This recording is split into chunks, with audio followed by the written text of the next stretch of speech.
Ovaj put su Trump i Sjedinjene države izgubili na terenu. Ovaj put ćemo malo olakšati temu i nećemo govoriti o vojnim sukobima, već o sportskim sukobima. Iskoristivši priliku svjetskog prvenstva u nogometu, Trump uspijeva pokazati svoju megalomaniju i sklonost za obilaženju pravila. Igrač američke reprezentacije Balogun isključen je u utakmici protiv Bosne i Hercegovine. Dobija crveni karton i suspenziju za sljedeću utakmicu. U tom trenutku, 3 Trumpova poziva predsjedniku FIFA Gianniju Infantinu preokreću situaciju.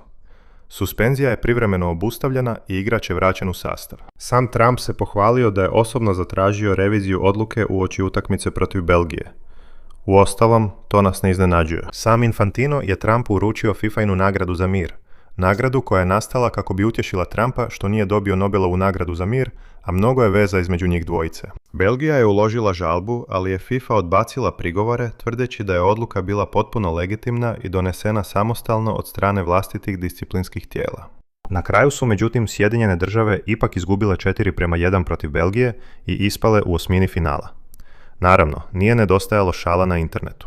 Neki tvrde da Donald Trump donosi nesreću, podsjećajući na poraz od Knicksa u finalu NBA lige, u jedinoj utakmici koju je Donald Trump pratio s tribina. Ironiju je dodatno pojačao i Matteo Salvini, koji je izjavio da navija za Washington u dvoboju protiv Brisela. Šlag na kraju, konačan udarac stigao je s društvenih mreža belgijske nacije, koja je objavila poruku neizravno upućenu Donaldu Trumpu.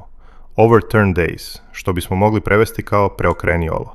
A što vi mislite o tome? Kao i obično, više informacija možete pronaći u komentarima ili u opisu.